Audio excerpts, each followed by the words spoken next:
어떤 며느리가 평생 자신을 무시한 시어머니로부터 전 재산을 물려받았습니다. 장례식장에서 유언장이 공개되는 순간 가족들은 경악했지요. 하루에 말 한마디 나누지 않던 두 여자 사이에 대체 무슨 일이 있었던 걸까요? 이것은 침묵 속에 감춰진 한 고부의 진짜 이야기입니다. 경기도의 한 소도시 복지관 상담실입니다. 2024년 가을 오후 36살의 사회복지사 김서연은 80살 어르신의 손을 잡고 있었습니다. 어르신은 자식들이 연락도 없이 지낸다며 눈물을 흘렸지요. 서연은 조용히 고개를 끄덕이며 들어주었습니다. 그녀는 이런 일에 익숙했습니다. 8년째 이 일을 하면서 수백 명의 외로운 노인을 만났으니까요. 하지만 정작 서연 자신도 집에서는 똑같은 외로움을 느끼고 있었습니다. 결혼한 지 7년째였습니다. 시댁과 한 집에서 산 지도 그만큼 되었지요. 시어머니 박정희는 68살의 단정한 여성이었습니다. 말수가 적고 표정 변화가 거의 없는 분이었지요. 며느리를 대하는 태도는 더욱 냉담했습니다. 서연이 시댁에 처음 발을 들였을 때가 떠올랐습니다. 2017년 봄이었지요. 그때 서연은 29살이었고 남편 민주는 32살이었습니다. 결혼식을 작게 치르고 시댁으로 들어간 첫날 저녁이 기억났습니다.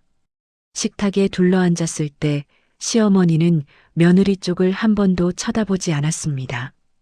반찬을 건네지도 않았고 말을 걸지도 않았지요. 서연은 원래 조용한 성격이었습니다.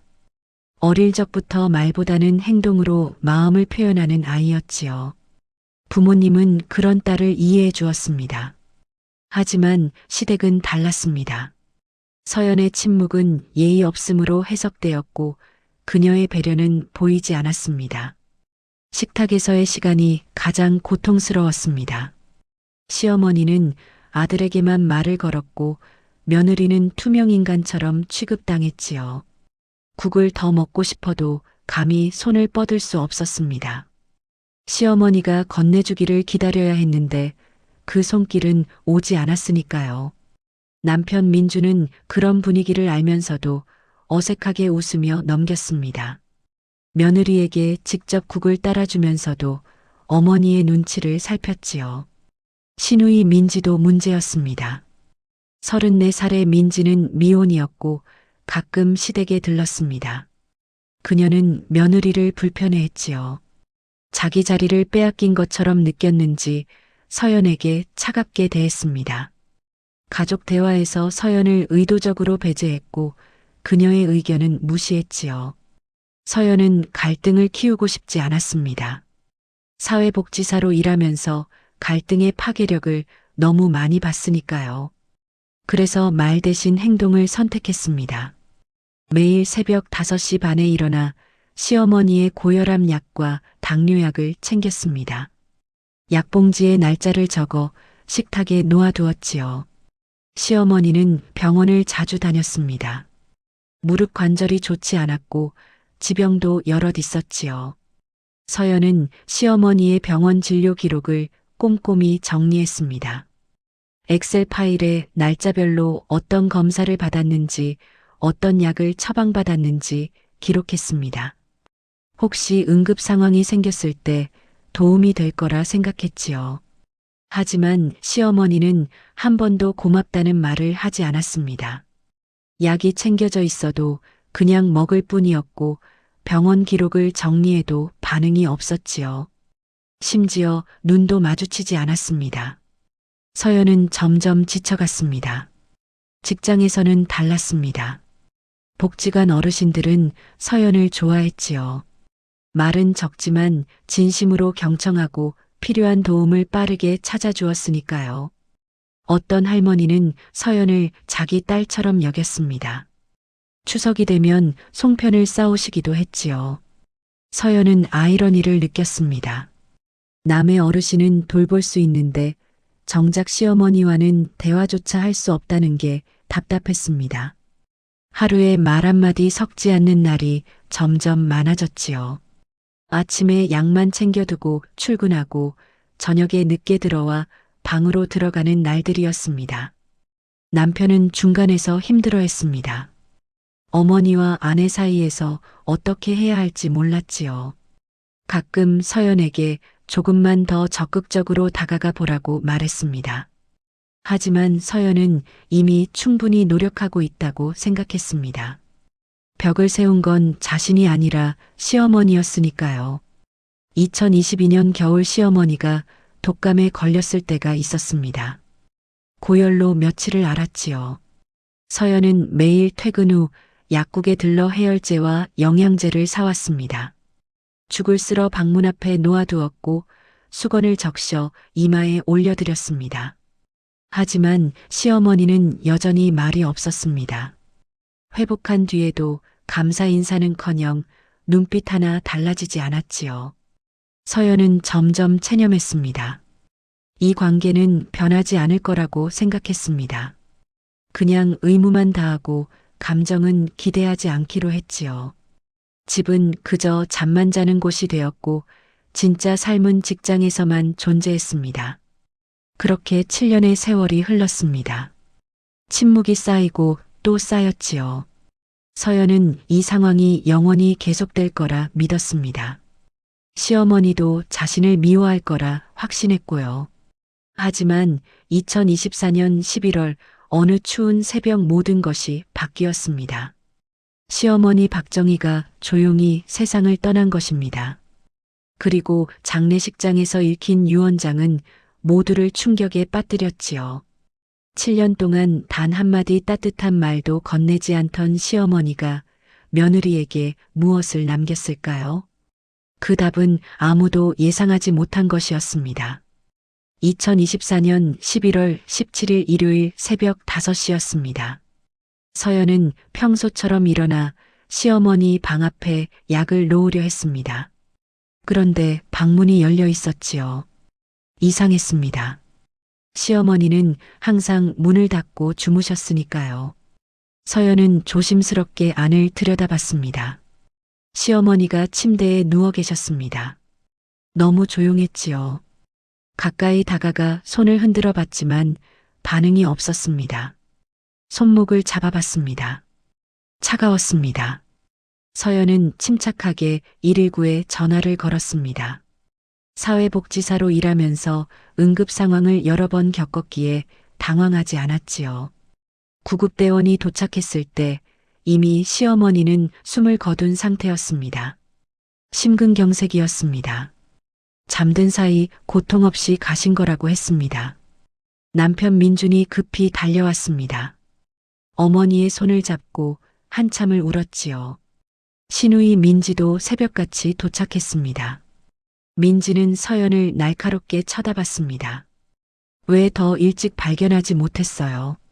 말투가 비난조였습니다. 서연은 대꾸하지 않았습니다. 무슨 말을 해도 소용없다는 걸 알았으니까요. 장례식장은 경기도 소도시의 한 병원에 마련되었습니다. 3일장으로 치르기로 했지요. 조문객들이 찾아왔습니다. 시어머니의 친구들, 동네 이웃들, 그리고 남편의 친척들이었습니다. 서연은 상주 옆에 서서 절을 받았습니다. 하지만 사람들의 시선이 불편했지요. 며느리를 바라보는 눈빛이 차가웠습니다. 어떤 이는 대놓고 수군거렸습니다. 시어머니랑 사이가 안 좋았다던데. 맞아, 말도 안 섞고 살았대. 저런 며느리 둬서 얼마나 속상하셨을까. 서연은 들은 척도 하지 않았습니다. 감정을 드러내지 않는 게 체질이었으니까요. 하지만 마음속으로는 억울했습니다. 자신이 얼마나 노력했는지 아무도 몰랐지요. 시누이 민지는 조문객들 앞에서 눈물을 쏟아냈습니다. 엄마를 연신 불렀지요. 평소 1년에 두세 번밖에 들르지 않던 딸이었지만 지금은 가장 슬픈 사람처럼 굴었습니다. 둘째 날 저녁 친척 어른들이 모였습니다. 장례 절차를 논의하는 자리였지요. 그때 시어머니의 친구 한 분이 봉투를 꺼냈습니다. 박정혜 씨가 생전에 저한테 맡긴 겁니다. 장례식 때 가족들에게 전해달라고 했어요. 봉투 안에는 유언장이 들어 있었습니다. 변호사 사무실에서 공증받은 정식 문서였지요. 남편 민준이 떨리는 손으로 봉투를 뜯었습니다. 유언장을 읽는 순간 방 안의 공기가 얼어붙었습니다. 단독주택은 며느리 김서연에게, 예금 중 3천만 원도 며느리 김서연에게, 남은 예금은 아들과 딸이 나눠 가지라는 내용이었습니다.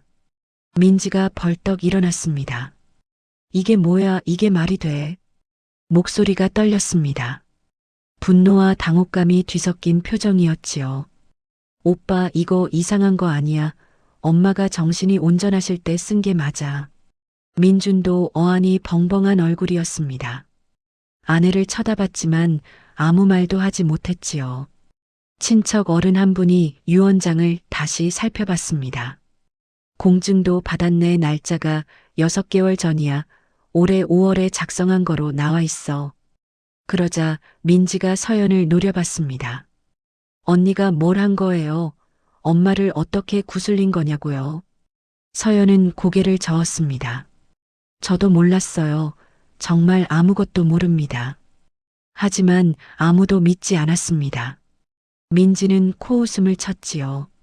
7년 동안 말 한마디 안 섞던 사람이 집을 물려받는다고 이게 말이 돼요. 남편 민준이 입을 열었습니다. 일단 진정하자. 장례 끝나고 이야기하면 안 되겠니? 하지만 민지는 물러서지 않았습니다. 오빠는 맨날 그렇게 넘어가잖아. 지금 우리 집이 날아가는 상황이라고. 그 순간 조문객 중 한 명이 방문을 열고 들어왔습니다. 안에서 나는 소리를 다 들었던 거지요. 소문은 빠르게 퍼졌습니다. 셋째 날 장례식장 분위기는 더욱 냉랭했습니다. 사람들은 서연을 수군거리며 바라봤습니다. 어떤 이는 놀라움을, 어떤 이는 의심을, 어떤 이는 질투를 드러냈지요. 오래 모시지도 않던 며느리가 재산을 다 받았대. 뭔가 수상한 구석이 있는 거 아니야. 요즘 며느리들 무섭다니까. 서연은 귀를 막고 싶었습니다. 하지만 그럴 수 없었지요. 상주 자리를 지켜야 했으니까요. 발인 전날 밤 민지가 서연을 따로 불렀습니다. 장례식장 밖 주차장이었지요. 민지의 얼굴은 일그러져 있었습니다. 언니 솔직히 말해요. 엄마한테 뭘 한 거예요? 서연은 차분하게 대답했습니다. 아무것도 안 했어요. 그냥 제가 해야 할 일을 했을 뿐이에요. 민지가 비웃었습니다. 해야 할 일, 그게 뭔데요? 약 챙기고 병원 기록 정리한 거, 그게 집을 받을 만한 일이었어요. 서연은 더 이상 대꾸하지 않았습니다. 설명해봤자 소용없다는 걸 알았으니까요. 민지는 계속 따졌습니다. 우리 엄마는 원래 과묵한 분이셨어요. 표현을 안 하셔서 그렇지 속으로는 자식들 생각하셨다고요. 그런 분이 며느리한테 집을 준다는 게 말이 안 된다고요. 그때 남편 민준이 나타났습니다. 민지야, 그만해. 이제 들어가자. 민지는 오빠를 밀쳤습니다. 오빠는 왜 가만히 있어? 당신 아내잖아. 뭐라고 좀 해요. 민주는 난처한 표정을 지었습니다. 아내와 여동생 사이에서 어떻게 해야 할지 몰랐지요. 서연은 조용히 말했습니다. 유산은 포기할게요. 집도 돈도 다 가져가세요. 하지만 민지는 더 화를 냈습니다. 지금 불쌍한 척 하는 거예요. 그렇게 하면 우리가 나쁜 사람 되는 거잖아요. 서연은 아무 말도 하지 않았습니다. 무슨 말을 해도 오해만 깊어질 것 같았으니까요. 발인을 마치고 집으로 돌아왔습니다. 시어머니가 계시던 방은 텅 비어 있었지요. 서연은 그 방 앞에 서서 한참을 있었습니다. 왜일까요? 왜 저한테 이런 걸 남기신 걸까요? 7년 동안 단 한 번도 따뜻한 말을 건네지 않으셨던 분입니다. 눈도 제대로 마주치지 않으셨지요. 그런 분이 집과 돈을 남기셨다는 게 이해되지 않았습니다. 남편 민준이 다가왔습니다. 미안해, 민지가 너무 심했어. 서연은 고개를 저었습니다. 아니에요, 이해해요. 누가 봐도 이상하니까요. 민주는 한숨을 쉬었습니다. 어머니가 왜 그런 결정을 하신 건지 나도 모르겠어. 당신한테 미안하고 어머니한테도 원망스럽고. 서연은 남편의 손을 잡았습니다. 어머니 방 좀 정리해도 될까요? 민준이 고개를 끄덕였습니다. 그래, 그러는 게 좋겠어. 서연은 다음날 시어머니의 방을 정리하기 시작했습니다. 옷장을 열고 서랍을 열었지요. 무언가 답이 있을 것 같았습니다. 왜 자신에게 유산을 남기셨는지 그 이유를 알고 싶었습니다. 그리고 옷장 깊숙한 곳에서 낡은 수첩 하나를 발견했습니다. 손때 묻은 검은색 수첩이었지요. 서연은 떨리는 손으로 수첩을 폈습니다. 첫 페이지에 적힌 날짜는 2017년 4월 3일이었습니다. 서연이 시댁에 들어온 지 일주일째 되는 날이었지요. 며느리가 아침 일찍 일어나 부엌을 정리했다. 내가 할 일인데 미안하다. 서연의 눈이 커졌습니다. 시어머니가 자신을 지켜보고 계셨던 걸까요? 다음 페이지를 넘겼습니다.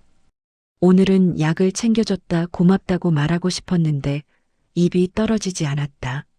서연의 손이 떨렸습니다. 수첩을 계속 읽어 내려갔습니다. 거기에는 7년간의 기록이 빼곡히 적혀 있었습니다.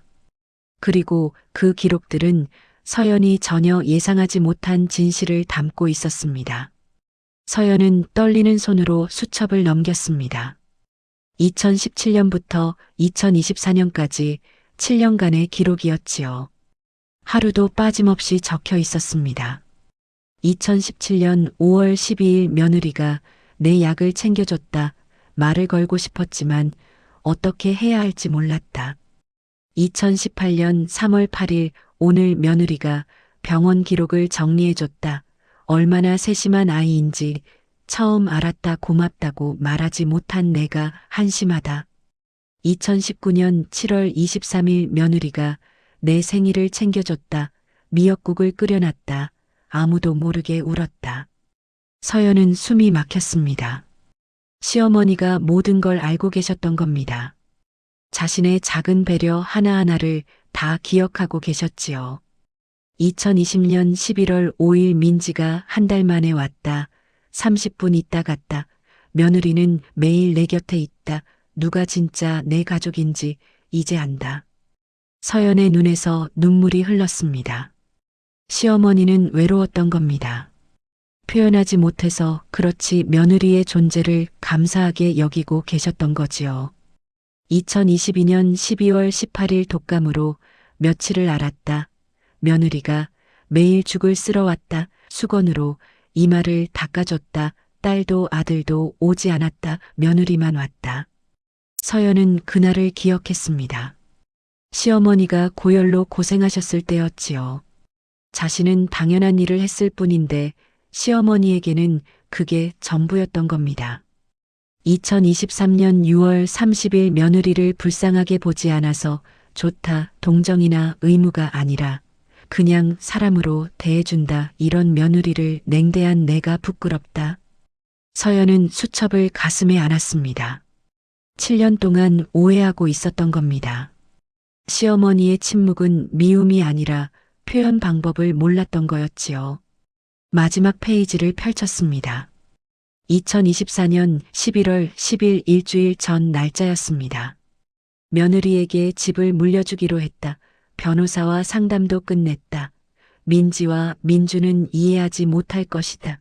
하지만 7년 동안 내 곁을 지켜준 사람은 며느리뿐이었다. 말 한마디 못한 채 가는 게 한스럽다. 미안하다. 고맙다. 서연은 한참을 울었습니다. 시어머니의 마지막 메시지였지요. 평생 표현하지 못한 감정이 수첩 안에 고스란히 담겨 있었습니다. 서연은 사흘 동안 고민했습니다. 이 수첩을 가족들에게 보여줘야 할까요? 보여주면 오해가 풀릴 겁니다. 하지만 시어머니의 사적인 기록을 공개하는 게 옳은 일일까요? 남편 민준이 조심스럽게 물었습니다. 유산 얘기 어떻게 할 거야? 민지가 계속 연락하는데 서연은 한참을 망설이다 대답했습니다. 당신과 민지가 나눠 가지면 돼요. 저는 아무것도 원하지 않아요. 민준이 고개를 저었습니다. 그건 어머니 뜻을 거스르는 거잖아. 서연은 수첩을 꺼냈습니다. 이거 읽어봐요. 민주는 수첩을 받아들었습니다. 첫 페이지부터 찬찬히 읽어 내려갔지요. 표정이 점점 굳어졌습니다. 이게 어머니가 쓴 거야. 서연이 고개를 끄덕였습니다. 시어머니 방에서 찾았어요. 민주는 말없이 계속 읽었습니다. 어머니가 며느리를 어떻게 생각하고 계셨는지, 자신과 민지를 어떻게 보셨는지 모두 적혀 있었지요. 미안해, 나는 몰랐어. 어머니가 이렇게 생각하셨는지. 민준의 목소리가 떨렸습니다. 나도 몰랐어요. 시어머니가 저를 이렇게 봐주신 줄. 서연도 울먹였습니다. 이거 민지한테도 보여줘야 할까요? 민준이 고개를 끄덕였습니다. 당연히 봐야지. 민지도 알아야 해. 다음 날 세 사람은 조용한 카페에서 만났습니다. 민지는 여전히 경계하는 표정이었지요. 오빠가 급하게 보자고 해서 왔어요. 무슨 일이에요? 민준이 수첩을 건넸습니다. 이거 읽어봐. 어머니가 쓰신 거야. 민지는 의심스러운 눈으로 수첩을 받았습니다. 처음에는 건성으로 읽었지요. 하지만 점점 표정이 변했습니다. 2018년 9월 15일 민지가 전화했다. 돈이 필요하다고 했다. 며느리는 돈 한 번 요구한 적 없다. 민지의 얼굴이 붉어졌습니다. 2021년 4월 20일 민지가 명절에 왔다. 이 시간 있다 갔다. 며느리는 일주일 내내 차례 준비를 도왔다. 민지는 입술을 깨물었습니다. 자신이 얼마나 무심했는지 적나라하게 드러났으니까요. 2023년 10월 10일 민지가 결혼 이야기를 꺼냈다. 결혼하면 독립하겠다고 했다. 며느리는 7년째 내 곁을 지킨다. 민지가 수첩을 내려놨습니다. 손이 떨렸지요. 엄마가 정말 이렇게 생각하셨어요. 서연이 조용히 대답했습니다. 저도 몰랐어요. 시어머니가 절 이렇게 봐주신 줄. 민지는 한참을 말없이 앉아 있었습니다. 그리고 갑자기 울기 시작했지요. 나는 뭐 했지? 엄마 살아계실 때 뭐 했어? 민준이 여동생의 어깨를 잡았습니다. 우리 모두 몰랐어. 어머니가 표현을 안 하셔서. 민지가 서연을 바라봤습니다. 언니 미안해요. 내가 너무 심하게 대했어요. 서연은 고개를 저었습니다. 아니에요, 이해해요. 민지가 다시 울었습니다. 엄마는 외로우셨을 거예요. 우리가 너무 무심했어요. 언니만 곁에 있었는데 우리는 뭐 했어요? 세 사람은 한참을 아무 말 없이 앉아 있었습니다. 시어머니의 침묵 뒤에 숨겨진 진심을 처음 알게 된 순간이었지요. 며칠 후 친척 회의가 열렸습니다. 유산 분배를 최종 결정하는 자리였지요. 서연은 수첩을 가져갔습니다. 시어머니가 남기신 게 있어요. 서연은 수첩을 꺼내 몇 페이지를 읽어줬습니다. 방안이 조용해졌지요. 시어머니를 잘 알던 친구분들은 고개를 끄덕였습니다. 정희가 원래 그런 사람이었지 말은 없어도 다 보고 있었어. 맞아, 표현을 못하는 게 병이었어. 속으로는 늘 고마워했을 거야. 친척 어른 한 분이 말했습니다. 유언장대로 하는 게 맞겠어. 이게 정희 씨의 진심이었으니까. 하지만 서연은 고개를 저었습니다. 저는 받을 수 없어요. 시어머니가 주신 건 돈이 아니라 신뢰였어요. 그걸 아는 것만으로 충분해요. 민지가 나섰습니다. 안 돼요. 언니가 받아야 해요. 그게 엄마 뜻이에요. 민준도 거들었습니다. 어머니가 원하신 거야. 우리가 바꿀 수 없어. 결국 유산은 유언장대로 집행되었습니다. 하지만 서연은 받은 돈의 절반을 민지와 민준에게 나눠줬지요. 집은 그대로 받되 언제든 가족이 모일 수 있는 공간으로 남기기로 했습니다. 민지는 서연을 안아줬습니다. 언니 고마워요. 그리고 미안해요. 서연도 민지를 안아줬습니다. 우리 이제 가족답게 지내요. 민주는 두 사람을 바라보며 미소 지었습니다. 그날 저녁 세 사람은 시어머니의 집에 모였습니다. 서연이 준비한 저녁 식탁에 둘러앉았지요. 7년 만에 처음으로 편안한 분위기였습니다. 민지가 말했습니다. 언니 앞으로 자주 올게요. 엄마 대신 못한 거 이제라도 해야죠. 민준도 덧붙였습니다. 우리 어머니가 원하신 가족이 되자. 서연은 고개를 끄덕였습니다. 시어머니의 빈자리가 느껴졌지만 더 이상 차갑지 않았지요. 그날 밤 서연은 수첩의 마지막 페이지를 다시 읽었습니다. 며느리에게 미안하다 고맙다. 서연은 수첩을 조용히 닫았습니다. 시어머니는 떠나셨지만 남긴 메시지는 가족을 변화시켰지요. 침묵으로 쌓인 7년의 세월은 진실 앞에서 무너졌습니다. 오해는 풀렸고 마음은 열렸습니다. 고부 갈등의 끝은 승패가 아니라 이해였습니다. 서연은 다음날 출근길에 복지관 어르신들을 생각했습니다. 그분들도 시어머니처럼 표현하지 못하는 외로움을 안고 계실 거였지요. 이제 서연은 알았습니다. 침묵이 꼭 거부를 의미하는 건 아니라는 것을요. 때로는 말하지 못하는 사랑이 가장 깊다는 것도요. 시어머니가 남긴 건 집과 돈이 아니라 삶의 교훈이었습니다. 표현하지 못한 감정도 결국은 전해진다는 것, 그리고 침묵 너머의 진심을 읽으려는 노력이 필요하다는 것이었지요. 서연은 복지관 문을 열며 생각했습니다. 오늘은 어르신들에게 더 귀 기울여야겠다고요. 그분들의 침묵 뒤에 숨겨진 이야기를 듣겠다고요. 그리고 집으로 돌아가면 시어머니 사진 앞에 꽃을 놓아야겠다고 생각했습니다. 비로소 알게 된 감사함을 전하기 위해서요. 7년 동안 쌓인 침묵은 끝났습니다. 이제 남은 건 이해와 용서, 그리고 앞으로 이어갈 새로운 관계였습니다. 시어머니 박정희는 떠났지만 그녀가 남긴 수첩은 한 가족을 치유했습니다. 말하지 못한 사랑이 마침내 전해진 순간이었지요. 6개월이 흘렀습니다. 2025년 5월 봄이었지요.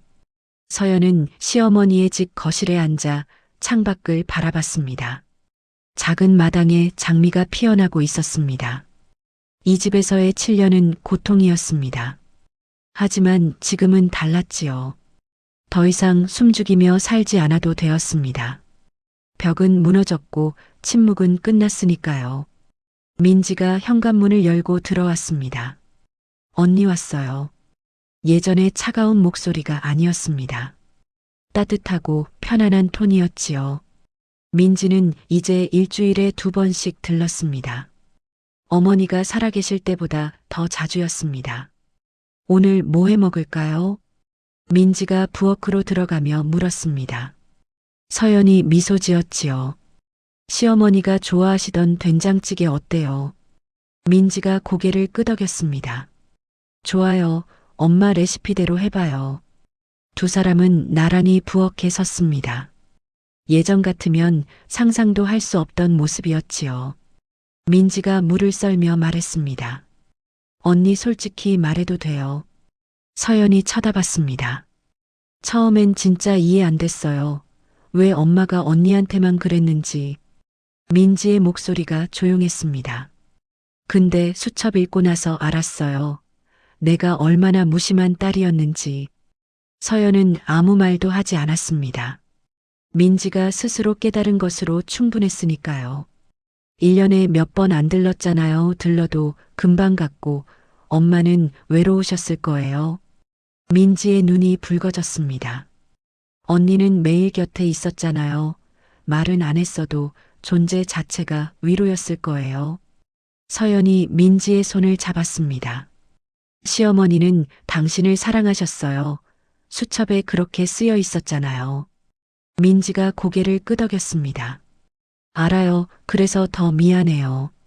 두 사람은 말없이 요리를 계속했습니다. 된장찌개 냄새가 집 안가득 퍼졌지요.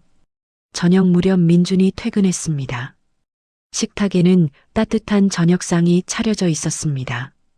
우와, 오랜만에 다 같이 먹네. 민준이 활짝 웃었습니다. 예전처럼 어색하게 웃는 게 아니었지요. 진심 어린 미소였습니다. 세 사람은 식탁에 둘러앉았습니다. 시어머니의 빈자리가 보였지만 더 이상 무겁지 않았습니다. 민지가 먼저 입을 열었습니다. 오빠, 나 결정했어. 뭘? 결혼 안 할래 당분간은? 민준이 놀란 표호로 물었습니다. 갑자기 왜? 민지가 서연을 바라봤습니다. 언니 보면서 생각했어. 가족이 뭔지. 서연이 고개를 갸우뚱했습니다. 나는 맨날 독립하겠다고 집 나가겠다고 했잖아. 근데 정작 엄마 곁에 있던 건 언니였어. 민지의 목소리가 진지했습니다. 가족은 피가 아니라 곁에 있어주는 거더라고요. 그걸 이제야 알았어요. 민준이 여동생의 어깨를 두드렸습니다. 그래, 천천히 생각해. 엄마도 그걸 원하셨을 거야. 식사를 마친 뒤 서연은 시어머니 방에 들어갔습니다. 이제 이 방은 서연의 작은 서재가 되었지요. 시어머니의 사진이 책장 위에 놓여 있었습니다. 서연은 사진 앞에 앉았습니다. 시어머니, 저 이제 알아요. 왜 저한테 이 집을 주셨는지. 사진 속 시어머니는 무표정했지만 서연에게는 따뜻하게 느껴졌습니다. 돈이나 집이 중요한 게 아니었죠. 신뢰를 주신 거였어요. 서연의 눈에서 눈물이 흘렀습니다. 7년 동안 힘들었어요. 왜 저만 무시하시나 싶었죠. 하지만 이해해요. 시어머니도 어떻게 해야 할지 모르셨던 거죠. 서연은 수첩을 꺼내 마지막 페이지를 펼쳤습니다. 미안하다, 고맙다. 단 5글자였지만 그 안에 7년의 세월이 담겨 있었습니다. 저야말로 고마워요, 시어머니. 다음 날 서연은 복지관에 출근했습니다. 상담실에서 어르신 한 분을 만났지요. 85살 할머니였습니다. 며느리가 저를 싫어하는 것 같아요. 할머니가 한숨을 쉬었습니다. 말도 안 하고 눈도 안 마주치고. 서연은 조용히 물었습니다. 할머니, 며느리한테 고맙다고 말씀하신 적 있으세요? 할머니가 고개를 저었습니다. 그런 말 어떻게 해요? 쑥스러워서. 서연이 미소 지었습니다. 말하셔야 해요. 표현하지 않으면 모르거든요. 할머니가 서연을 물끄러미 쳐다봤습니다. 선생님 경험담 같은데요. 서연이 고개를 끄덕였습니다. 네, 제 이야기예요. 서연은 자신의 경험을 들려줬습니다. 시어머니와의 7년 침묵 그리고 수첩을 발견한 이야기까지요. 할머니는 눈물을 흘리며 들었습니다. 저도 그랬네요. 며느리한테 고마웠는데 말을 못했어요. 할머니가 서연의 손을 잡았습니다. 오늘 집에 가면 말해야겠어요. 서연은 따뜻하게 웃었습니다. 시어머니가 남긴 교훈이 누군가에게 전해지는 순간이었지요. 마무리. 저녁 무렵 서연은 다시 집으로 돌아왔습니다. 민지가 마당에서 장미를 돌보고 있었지요. 언니, 이거 엄마가 좋아하시던 거래요. 이웃 아줌마가 알려줬어요. 서연이 다가가 장미를 만졌습니다. 예쁘네요. 민지가 서연을 바라봤습니다. 언니, 엄마 대신 말할게요. 고맙다고, 미안하다고. 서연의 눈에 눈물이 맺혔습니다. 나도 미안해요. 시어머니 마음을 진작 몰라서. 두 사람은 포옹했습니다. 7년간의 오해와 갈등이 완전히 녹아내리는 순간이었지요. 그날 밤 서연은 일기를 썼습니다. 침묵은 때로 사랑의 다른 표현이었습니다. 표현하지 못한 마음도 결국 전해집니다. 시간이 걸리더라도요. 서연은 창밖을 바라봤습니다. 별이 빛나고 있었지요. 고부관계는 쉽지 않습니다. 하지만 포기하지 않으면 이해는 옵니다. 시어머니가 남긴 건 재산이 아니라 관계의 소중함이었습니다. 서연은 다시 사람을 이해하는 일을 계속할 준비가 되어 있었습니다. 복지관에서도 집에서도요. 침묵으로 쌓인 세월은 진실 앞에서 무너졌습니다. 그리고 그 자리에 이해와 사랑이 자라났지요. 이것이 김서연과 시어머니 박정희의 이야기입니다. 말하지 못한 사랑이 결국 전해진 이야기였습니다. 이 이야기가 여러분의 마음에 닿았다면 구독과 좋아요 부탁드립니다. 여러분의 응원이 더 좋은 이야기를 만드는 힘이 됩니다.